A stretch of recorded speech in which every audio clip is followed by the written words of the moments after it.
Ladies and gentlemen, welcome back to the podcast today.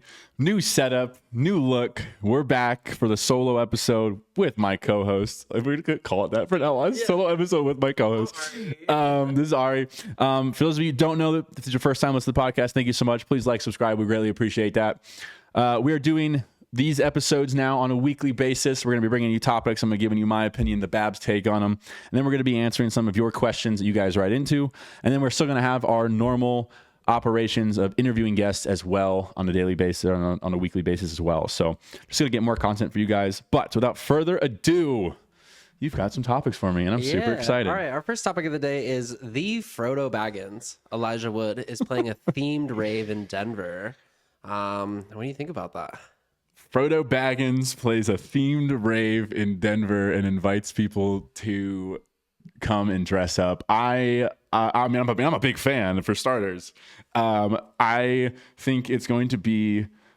If I would laugh so hard if it is literally 4 hours of bringing the Hobbits to Isengard. I would cry laughing. And if you don't know what I'm talking about, it's that one video that someone edited years ago, has like 50 million views right now, and it's just, we're taking the Hobbits to Isengard. It's so fucking funny.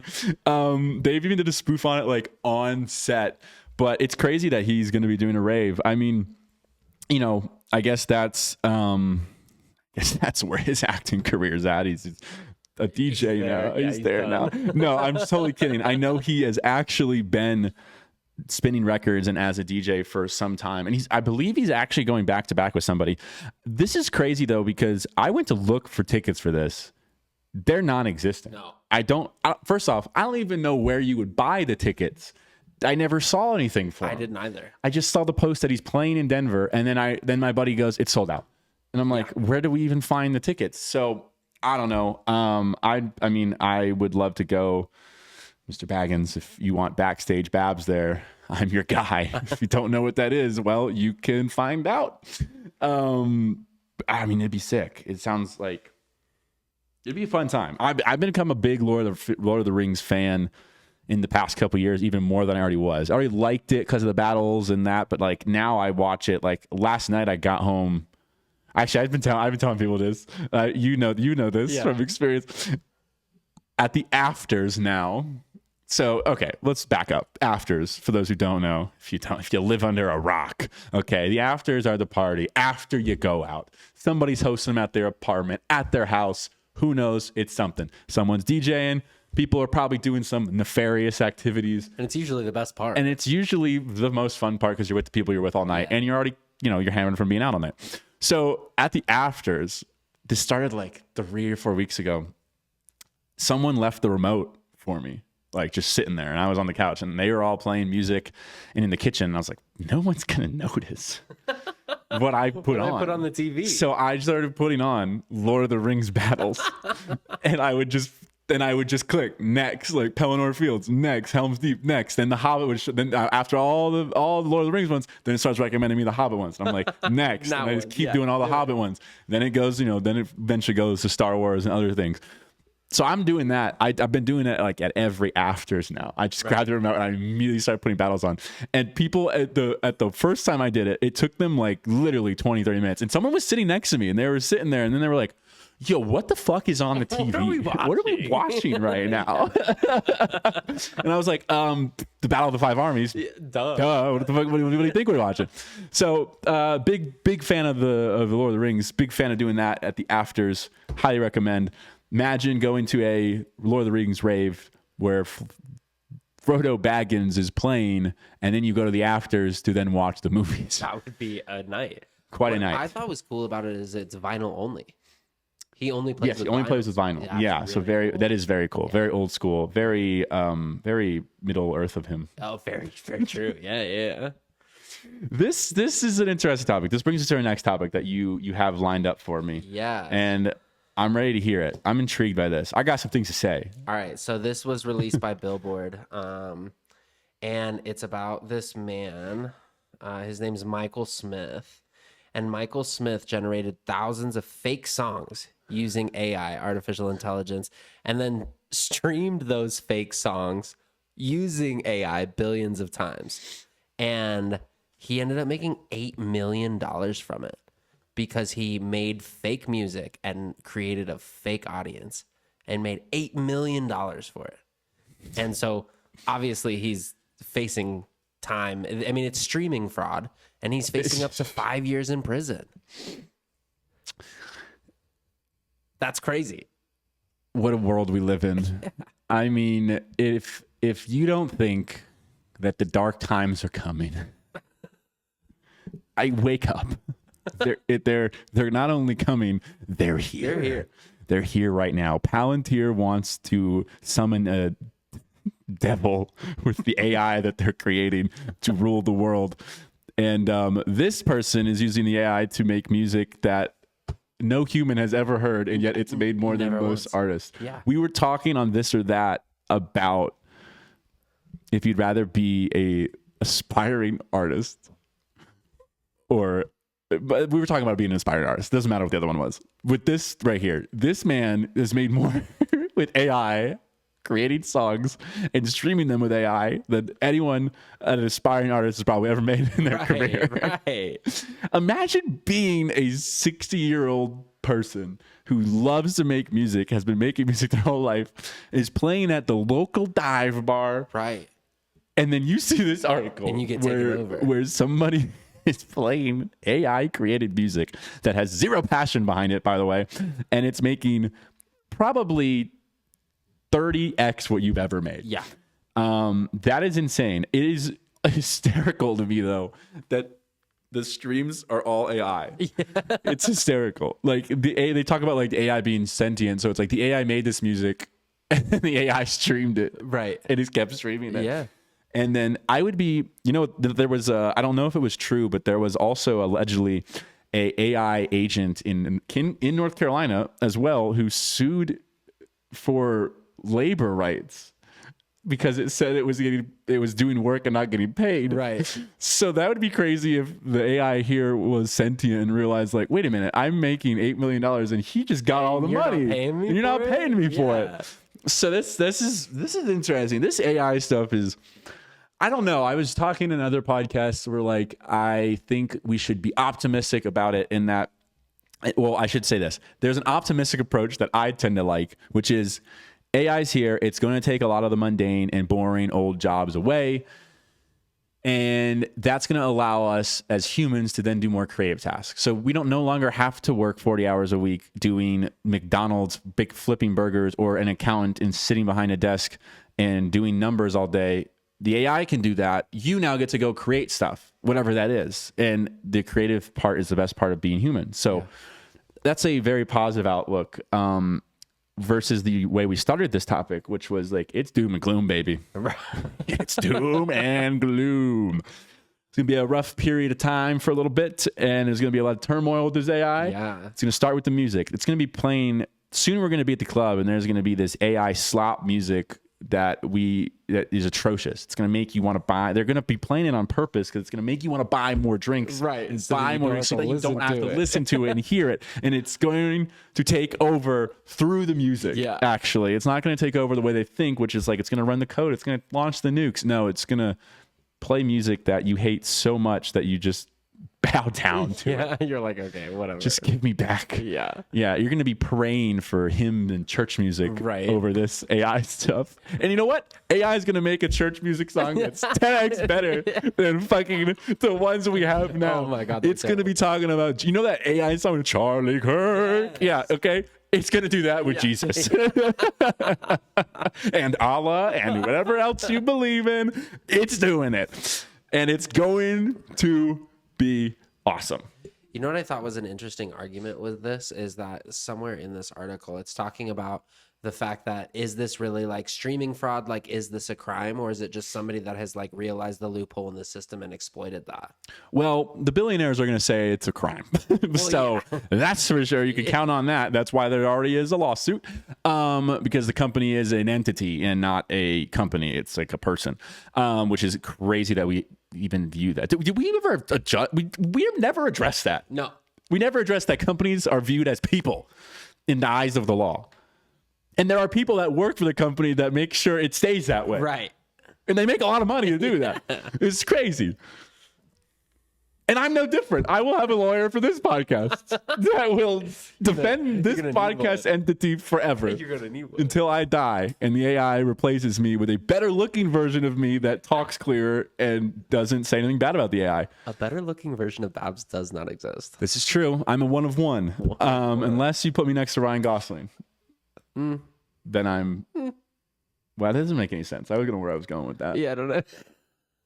I like Ryan Gosling. He's a good looking guy. Do you want to see this apartment? Let me show you this apartment. Yes. I gotta show you this apartment. It's crazy. Okay, I'm gonna show you this apartment too. Oh wait, where'd it go? Maybe I can post edit it, but until then, we're gonna do the old fashioned way. We're gonna boom dock it and show you in the video. All right. You guys see it? Get a good, nice look at it. I'm gonna pull it up because you sent it to me. I want to talk about it. So the caption is the absolute perfect starter apartment for living alone in your 20s. And I just want you to look at this apartment. We gotta. Just look at I gotta edit this and put this in so people can see it. It. First off, this is what the AI thinks we live in. It's bad. It's crazy. Whoever wrote this, an AI person had to write this, or some person, or is bait. They're baiting us. They're bait farming us. They're comment farming us. They're podcast farming. They're podcast farming us. And this person's comment says, "Oh yeah, I always wanted to fall to my death." Oh yeah, there's a door going nowhere. There's a door to nowhere. I didn't even notice that. So this is an AI image. Yeah, absolutely. Well, we knew it was an AI image because let's talk about that. The first thing I noticed is if you can zoom in and show them this, and we'll do it. We're bootlegging it again. Yeah. Yes, this is a great apartment. If you want the washer to be under your kitchen sink, and I don't mean a dishwasher, I mean your washer and dryer unit in the sink, and then it's above the sink, and it looks like it kind of looks like it goes there, to be honest. Like it looks fine, but until you see it and you're like, oh, that's definitely not it. That's where the dishwasher goes. It's where the dishwasher goes. Yeah, it's not the clothes washer. What else is wrong in this image? There's got to be something else. I mean, other than the door to nowhere. What about the stairs that are like seemingly in the middle of the room? Yeah, where's the door? Because like there's stairs here, but there should be a wall against this staircase, but there's not. It's a very long TV stand. It's almost like a booth. They just like put the TV on a booth. Yeah, I mean, look at this. This is ridiculous. First and foremost, who in their fucking right mind could own this at the ages of 20? 20. I don't know about you guys, but your boy's broke. I've been broke my whole life. But this is a starter apartment. This is my starter. This is a start. This is what the boomers talk about. This is a starter apartment in 1954 Literally. with modern furniture, and they go, "How can you not get a place? I bought mine for $6,000 and a bushel of apples." This is what they talk about. They think we can afford this. $4,000 a month. This will run you $10,000 a month. Yeah, it's crazy. Easy. It's like it looks like it's in downtown Manhattan. Yeah, it's got floor to ceiling windows, a wooden roof like we're in Noah's Ark, and it's got stairs like we're in a cellar, like we got a wine cellar. It's ridiculous. Yeah. There's no person at the age of 20 unless you got daddy's money. Or your parents, maybe they died and you forgot that money, which I guess technically is still daddy's money, but in a different way. We pity that. Dead daddy's money. It's you unless you're scamming kids off crypto. Or you're making $8 million off of fake songs. Or you're making $8 million off of fake songs. That's crazy. This is insane. I mean, these people. This is literally like, I know this is AI slop again, but like this is what the boomers think we can afford, and they wonder, and then they live in this for 40 years and sell it for a 40,000% profit, and they then move into a bigger home, and then they die in it, and they stay there for 40 years, and then no one can afford a home. Yeah, but they think this is what we can afford. Yeah, like it's so there's. I don't want to go on that rant, but we'll go there. They're so out of touch with reality. It's like I'm making the same amount of money as you, and the houses are 17 times the cost. The rent is 16 times the cost, and yet I'm making the same paycheck you made in 1980. Yeah, that's why we're podcasting, folks, because we either got to make it or we aren't. So either you support us and we make it. You live vicariously through us, or we all wish we lived in this AI apartment at our 20s that we won't even have when we're 60. Sorry, this comment says starter apartment if your dad is fucking Bruce Wayne. Sure. Yeah, exactly. You got daddy's money. Literally. All right. Let's pivot. I've rambled enough. Let's pivot. And screamed enough at you guys into the microphone, into the abyss of Babs, YouTube. You got some questions. Let's do it. DMing Babs. What a surprise. Okay. So this one says, I'm planning on taking an international trip next year. And it got me thinking there's always that one thing that you learn the hard way when you travel abroad for the first time. A friend told me to always carry a pen for immigration forms, and a colleague helped me figure out how early actually I need to reach the airport for long haul flights. Would love to hear some more small lessons that you've learned, the big ones and everything in between. Please. Thank you. Well, right off the bat, on a serious note, the pen thing, I guess, yeah, bring a pen. But you can, a lot of times now, you can do these immigration forms online beforehand. And you can just show up, have a PDF on your phone, show them that. Or you could also say you did it online. They might be able to pull it up with your name. So there's that. Most likely, you probably don't even need to fill it out in person. And then some places like Mexico and stuff, they even like they'll do it on the plane. And then you just take it to, the TSA and they'll give you a pen. Yeah. So there's that. I think like one of the biggest things is do your best to embrace the culture. Like some people travel and then they like expect it to be, where you're from. So like try to embrace the culture and actually do the things that they do. Try to say the words they say, at least try to say thank you in their language. Yeah. Or hello. And try to do those things. I think the first thing that came to mind, honestly, was like the bathroom situation. Oh. It is so different in every state possible, or every country possible. But in America, we toilet paper flush. I'm assuming you're from America already. So like, and you got to get used to like potentially having to, use a bidet or something of that nature instead. And also like there's, at least in the United States, like you can be driving, you can stop at a gas station, you can go into Walmart, you can kind of use the bathroom and it's not a big deal. It's like just kind of normal. That's not the case in most of these foreign countries. You got to the bathrooms are in a restaurant, you got to pay or something of that nature. So be ready for that. I think that's really important to kind of think that through because there's not going to be a gas station. There's not. I have a friend who I will not name who went abroad and they were in France and they couldn't find a bathroom. They were driving forever and they couldn't find a fucking bathroom. And he just shit on the street. And I'm like, cool, you're no different than the other immigrants. Yeah. I don't mean to say bad. So bad. It's so bad. And so if you're in France listening to this and you happened upon shit somewhere in Paris on the side of the road, yeah, that's probably my buddy. Probably him. I'm not going to out him though. Just going to tell his story. Oh man. Yeah. So I don't think there's much else there. Yeah. I think that I like that answer. Okay. The bathroom situation. Yeah. Be prepared. Be prepared to shit on the side of the road. Yeah. Don't drink water. You're going to shit a lot if you drink a lot of water. Tell you what. Yeah. All right. Tell you what, one time in Thailand, when I was in Thailand, I was like not thinking, and I because here you're in the shower and there's like videos of people making jokes, like you get back from the US and you can like drink the sink water, drink the shower water. And like my second day in Thailand, I woke up, took a shower, and like in the hotel, and now I will say some of the places have filtered water, so like they'll be fine. That's good. But you should find that out first. But I was in the shower and I was fucking hungover as shit, not thinking. I'm like brushing my teeth and I just naturally like swigged the water and then like took a sip of water and I walked out the bathroom and I was like, oh that was a mistake. Fuck. Yeah.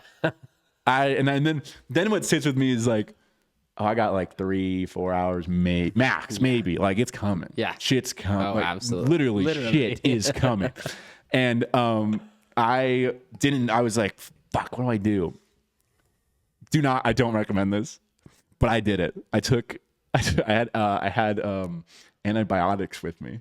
Okay. And I was like, I'm gonna pop an antibiotic. that them things gonna fight. Just one of They're them. gonna fight. Just one to fight off whatever the fuck I just potentially bacterial myself with. Okay. And I did it, and I didn't have any problems, That's good. but my stomach was a bitch. Okay. But I wasn't shitting everywhere, throwing up, but my stomach was at war that day. Probably didn't help that I had a few martinis too, because I did forget I took the antibiotics. Had some martinis, and then my stomach was not having it. Antibiotics and martinis is a crazy combo. It's definitely not recommended. In general, not even on vacation, at home, we do not recommend it. It's not a good time. And your doctor would tell you the same thing. Also, your doctor's going to tell you don't dose yourself with antibiotics randomly. Especially only one of them. There's a whole system that you got to go through for antibiotics. You're supposed to take them for like a week for them to do anything. No, they work away. Okay. No, you take the full dose to be like clean of what you think you're going to be clean from. Okay. You're just popping antibiotics randomly? No, this is the only time I've ever done it. Okay. I needed to do it. I drank the bacterial water in Thailand, and I was worried that I was going to be dying later that day. So I said, you know what? You know what antibiotics do? They kill bacteria you don't want. They kill every bacteria. And so I took one, and I had no problems because my body was at war with the bacteria I drank earlier that day. All right. True story. I don't agree with this system, but okay. A doctor will tell you not to do it, by the way. I'm going to tell you right now. I'm also going to tell you, don't do it. I did it. Don't do it. Just don't drink the water to begin with. Just don't drink the water. You won't run into this problem. Okay. Let's do one more question. I'm pumped. Please. Let's do one because more. I'm actually excited for this question. So I was born and raised in Colorado. So I want to know your answer. This question just says, I know you moved to Colorado kind of recently. What are some things you wish you'd known before moving to Colorado? Make sure you're white. Because there's only white people here. That's so not true. That is so not true.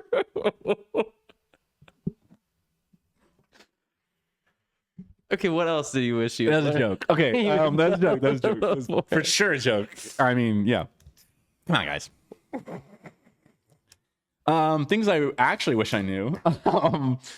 What are some things you wish you knew before moving to Colorado? The weather. The weather's a big one. It's you do know you're going to get winter. You do know you got like mild summers and stuff, but it's just the swings are crazy. The temperature swings are crazy.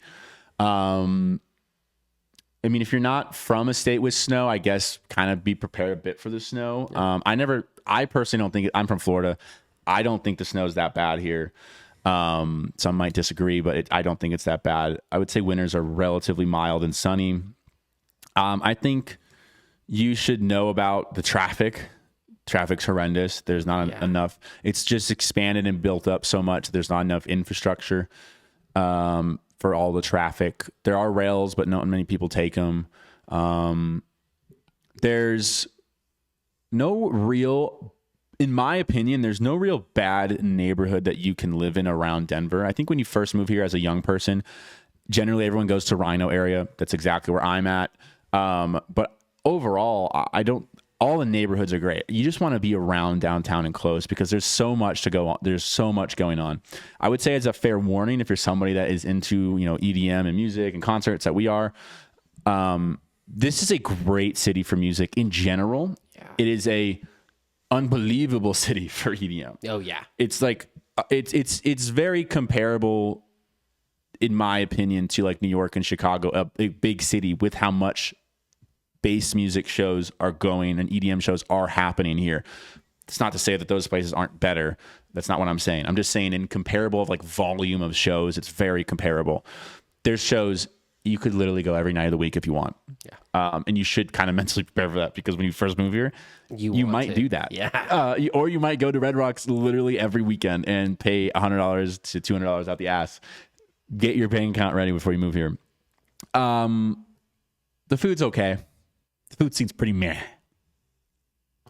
Do with that what you will. That's solid. Yeah. There's some good places, but it's just like, again, like now if we're comparing it to other big cities have, if you're like a food person, other big cities have way more food, like way more better food options. This time, it's not even in discussion. The food here is okay. I think the one thing I would say about people moving to Colorado is that altitude is a real thing. And it's like what people don't think about is that they're going to come here and they're going to land and then they're going to like go out and party with their friends. Like if you're just visiting and they're going to go out and party with their friends and then everybody gets sick because altitude sickness with alcohol is never a good mixture. Yeah. So be prepared for that. And I think it takes you, not that you have to wait to drink this, but like, I think it takes you like a total of like 3 to 6 months to be like fully acclimated yourself. If you're not like huffing and puffing going up the stairs type of thing. But yeah, beware of that. It definitely is a thing for sure. Especially the first couple of days. I remember I was like, oh my God, I'm dying. Yeah. I'm dying. Help. Anyways, that's all the questions I got for you. All the questions for today. Yeah, that's it. I like this podcast. This was a good one. I like the topics we had. Thank you so much. I love doing this with you. Yeah. Thanks for tuning in. See you like and subscribe. See you next time.